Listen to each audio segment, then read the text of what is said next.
We have spent most of our lives in some of the most dangerous places on the planet. But with you, there's nothing else. What are you running away from? We're journalists. We're good at it. I have to ask firstly, I wonder, Peter, I'd imagine this was a very traumatic period of your life. Was this difficult, seeing it presented again and talking about it now? Is it triggering at all for you? No. I mean, I've made a bit of a career out of it. Once I got out of Egypt, I wrote the book The First Casualty, which formed the basis of the film.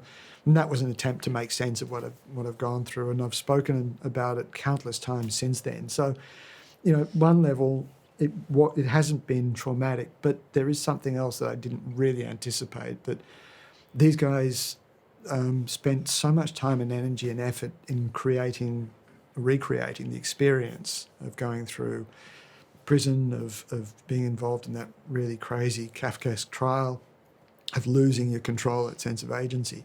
And so when I saw what they'd done for the first time, when I sat down in the cinema and watched it, there was an essential element that I'd kind of suppressed, I think, that I didn't really anticipate seeing, and that was really quite profound. These are the charges we're currently looking at. Number 1, being a member of a terrorist organization. Number 2, financing a terrorist organization. Number 3, supporting a terrorist organization.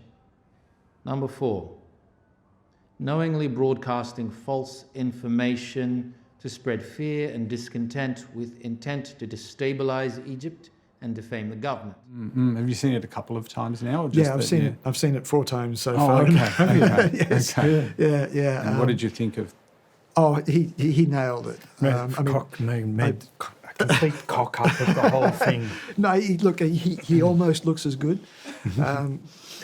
But look, seriously, Rox has shown such curiosity and empathy for the experience. In fact, all of the creatives involved, from Peter Duncan, the scriptwriter, through to Kriv and the rest of the cast and crew on this, that I felt that I was really able to trust them with the material, to trust them with the story, and really get involved in that process as much as I could.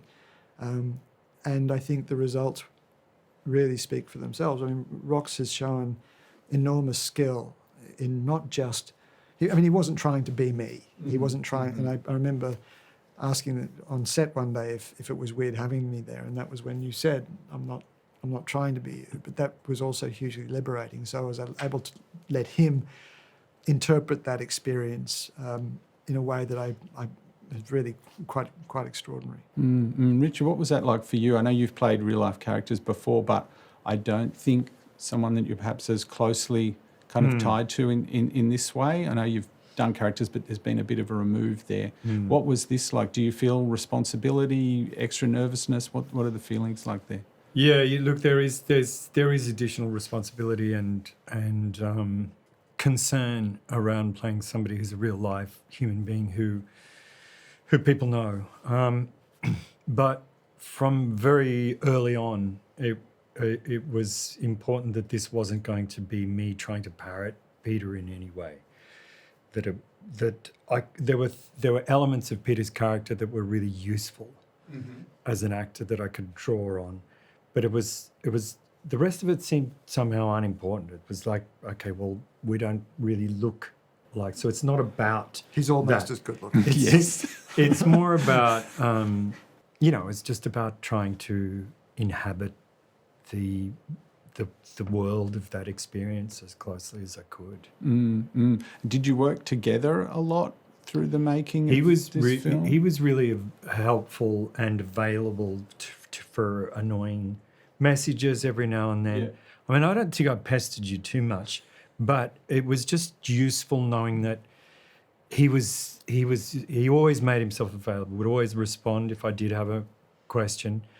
And more than anything, it was really helpful to know that he supported the project and that he would give us the space to forge ahead with it.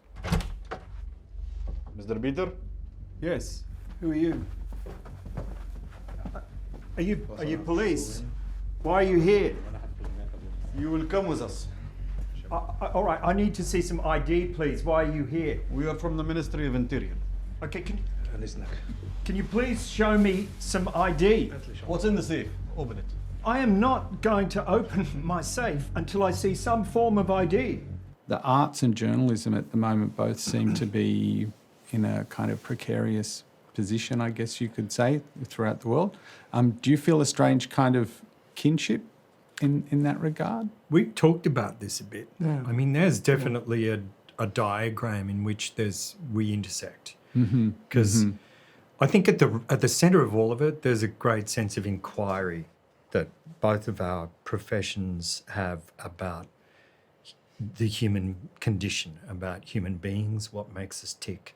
So there's a Venn diagram where we kind of join up in that sense, that we're about trying to find story within what that is, to explain things. Yeah, and it's about sort of finding, not just finding story, but adding meaning and significance to story, to helping narratives make sense, helping us make sense of the world through those narratives.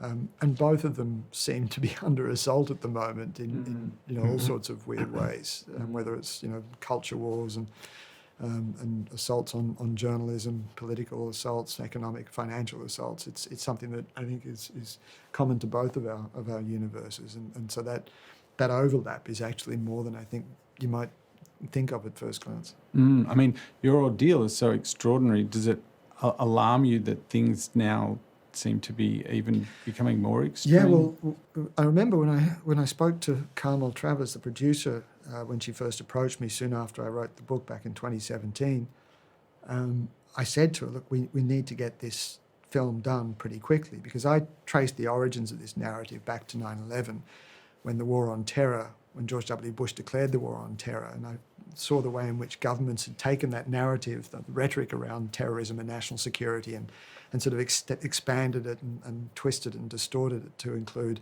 uncomfortable journalism.